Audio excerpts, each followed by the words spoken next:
what's going on, the Israeli attack on Syria, on Turkish positions in Syria. They said that 5% of Syria is under Turkish occupation, or they're trying to bring their forces in, their weapons in. That's why it's hugely problematic for Israel, because Israel sees that this Turkish government is getting closer to their borders. And it doesn't seem that they're going to back down. They're going to double down, and we may see more new attacks on that region, because on the other, today we've learned that a new report showing that they're bringing tanks and all these military vehicles in the northern part of Syria. I'm talking about Turkey is doing this, and Israel is not going to back down. We had the Prime Minister of Israel calling Erdogan anti-Semite, and he says that he wants to destroy Israel. His main goal is to destroy Israel, to wipe it out of the map. What is your understanding of the escalation and the way that the Trump administration somehow is trying to calm things down, but it seems that it's so difficult for them to do that? Well, long before there was a modern nation called Turkey or Turkia, I still call it Turkey like I still call Germany, Germany.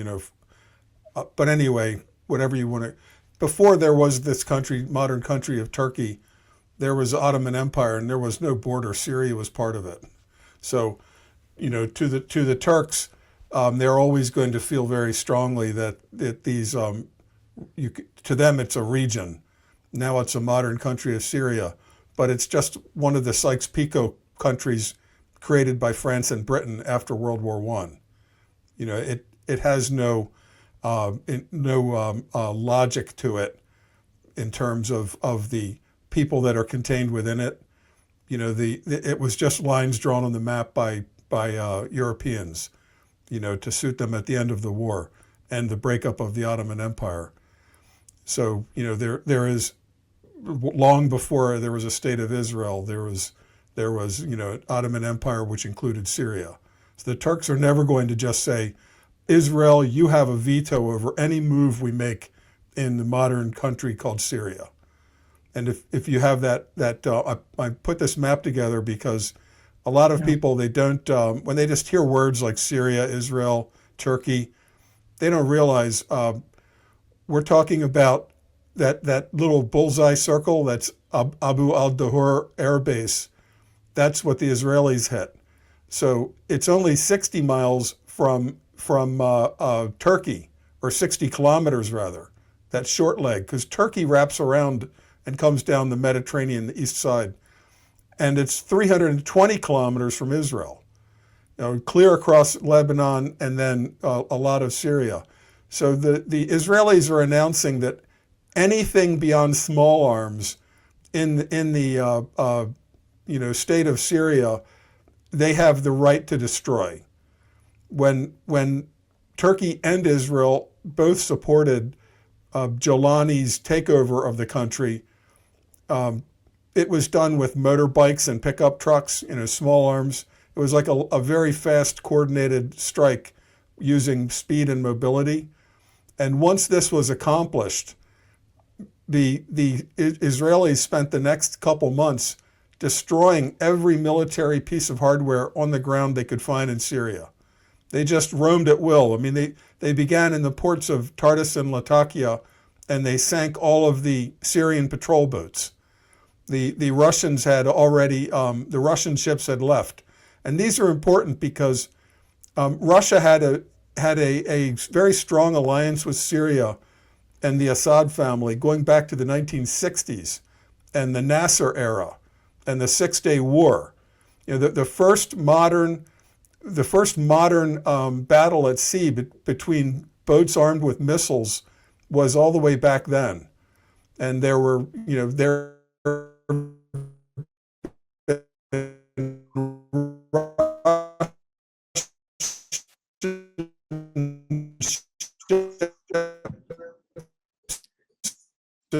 Matt, it seems that we have some sort of problem with your connection. Can you hear me, Matt?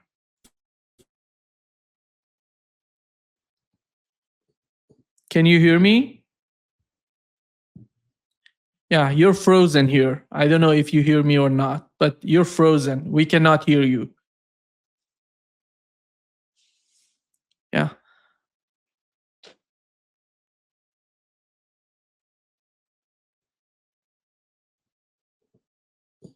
let me see. Matt is going to be back. It seems that there is a problem with his connection. Yeah.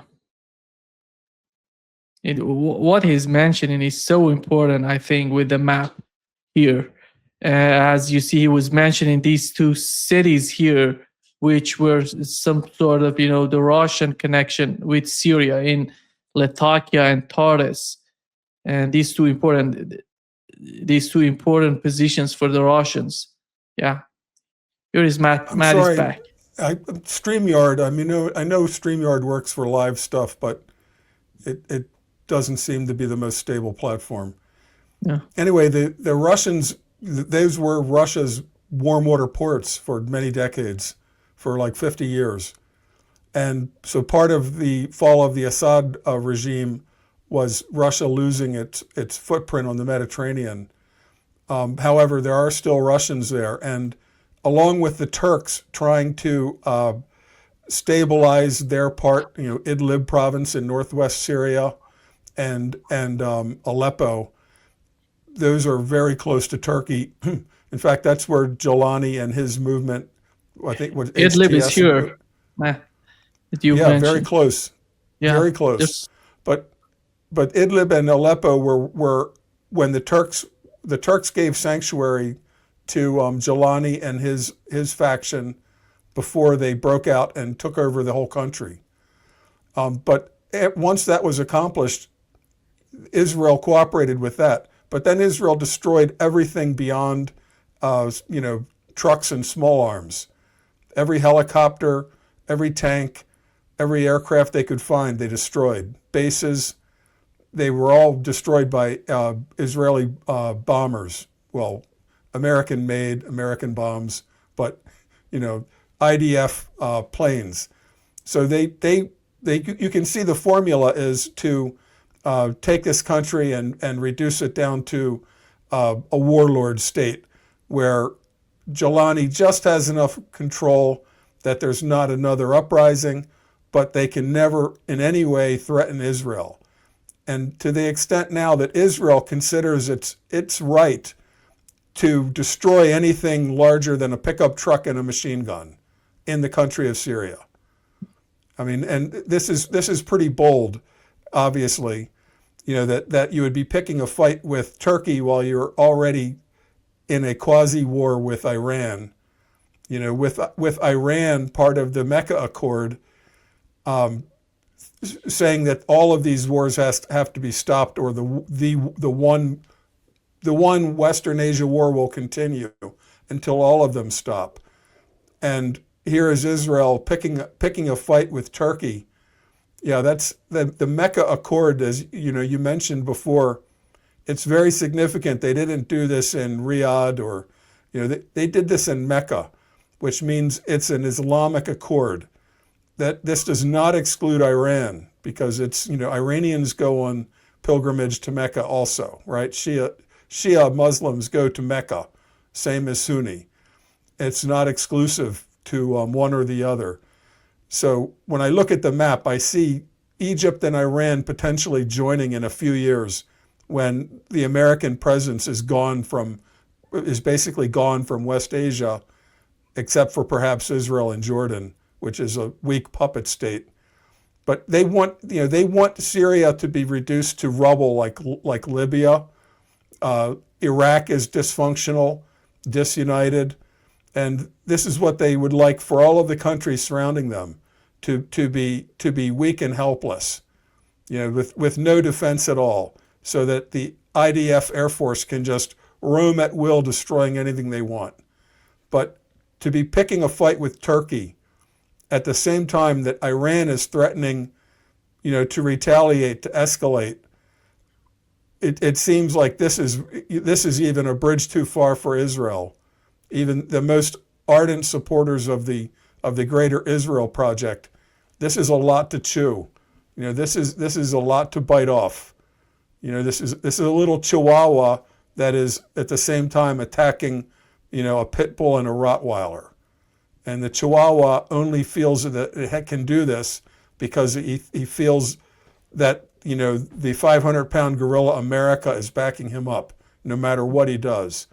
But Trump may be not out of office, but come January, the political situation in the U.S. can shift 180 degrees if the Republicans win the House and the Senate. Trump can be put under impeachment again, not removed, but hamstrung, and very much weakened. The Democrats can use various parliamentary methods to cut off funding for this war and force the Navy to withdraw, no matter what Trump wants to do about it. So I think that right now, I think that Iran holds the high cards in this. They can escalate or not. There's no way to starve out Iran, not when it's joined to Russia via the Caspian and to China via railroads. So I think that there's no chance that the Scott Bessent sanctions are going to do anything, because China has already passed a law saying it's illegal to even comply with the American sanctions. So if you are a Chinese businessman, or if you're running a Chinese refinery, who are you more afraid of, Scott Bessent's threats or your own government, which can put you in jail? And they will do it. I mean, they don't treat corruption mildly in China. So in that sense, I think Iran is in a very strong position. And for Israel now to be provoking a fight with Turkey, it just seems like they want the entire Middle East to go up in flames while Trump is still in full control. Because I think that Trump is right now totally under the control of the Israel lobby. I mean, he was even talking after the Israelis struck this airbase. He was coincidentally talking about America leaving NATO, which would mean that to him, his relationship with Israel is more important than his relationship with NATO, because Turkey is a NATO member. That if it came down to Israel attacking Turkey, that he would side with Israel against NATO. I mean, we're really in uncharted territory where, Trump is an ultimate loose cannon, but at least until January, he has full control of the military. Even if he loses the election in November, if the Republicans lose the midterm elections, they'll still control the House and Senate until the next Congress is seated in the middle of next January. So in the Middle East, that can be a long time. But for Israel to be stoking a war with Turkey right now just seems crazy, really crazy. Yeah. Matt, what do you make of the reports? Multiple times we've heard that in Washington they're talking about the use of nuclear weapons against Iran. And recently we had finally Marjorie Taylor Greene coming out saying, I'm not speculating. They're really talking about this. They want to do something.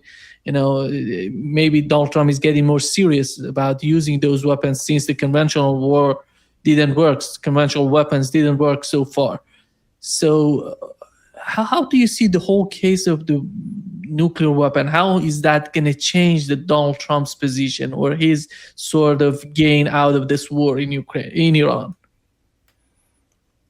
Well, I think that mentally he's not well. I think that he's entering almost like a Nero or Caligula stage. That he's not acting rationally. So we've seen him influenced by Israel. Just even to start this war was crazy, thinking it'll be over. It'll be like Venezuela, and we use this term decapitation strike when it was assassination missile strikes. And when Americans would in the past think about an assassination, they're picturing Bradley Cooper or Mark Wahlberg with a sniper rifle, right? Taking careful aim at one bad terrorist somewhere.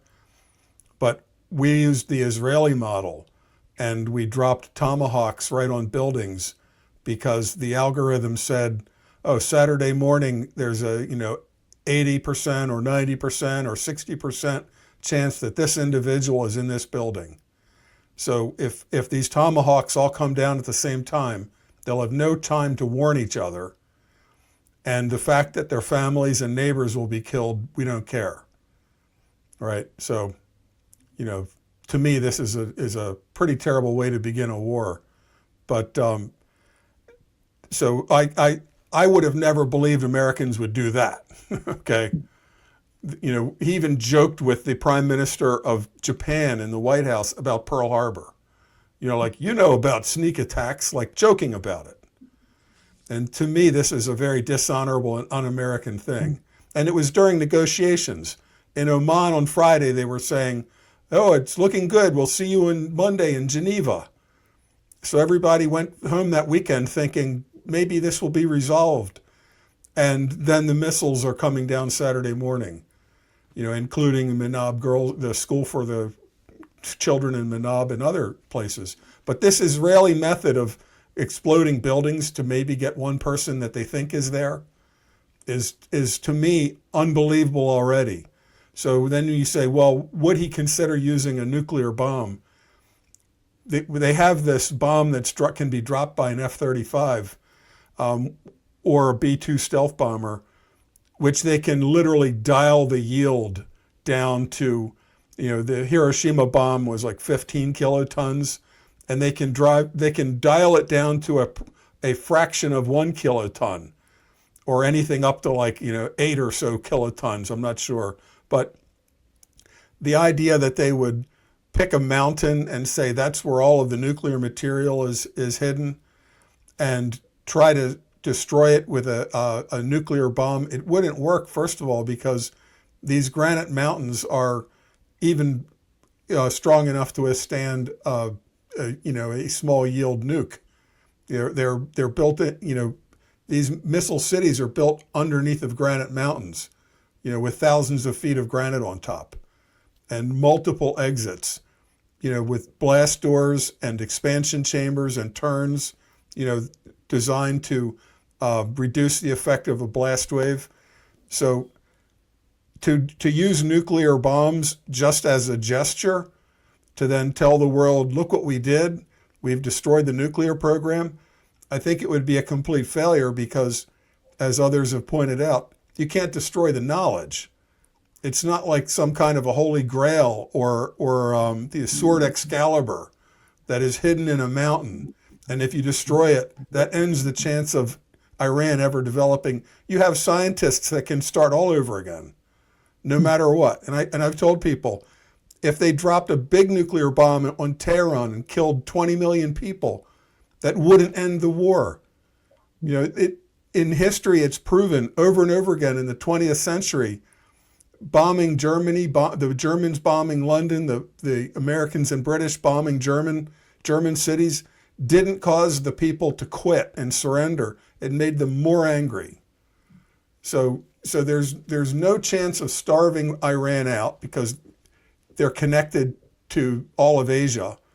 So a naval presence off of Iran can restrict the flow of oil they sell, but it won't lead to a starvation scenario where the Iranian leadership says we surrender. That's completely misunderstanding of everything about Iran, including even just the basis of Shia Islam, which is sacrifice and martyrdom.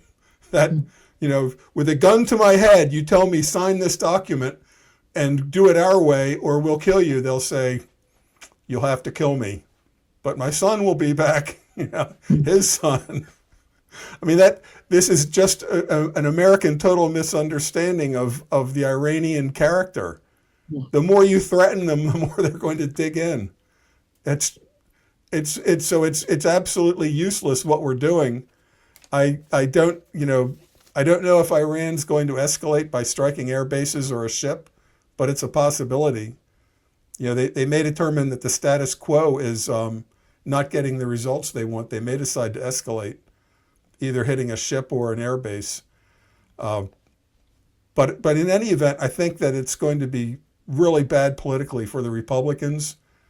And when the Democrats take over in January, they can stop this.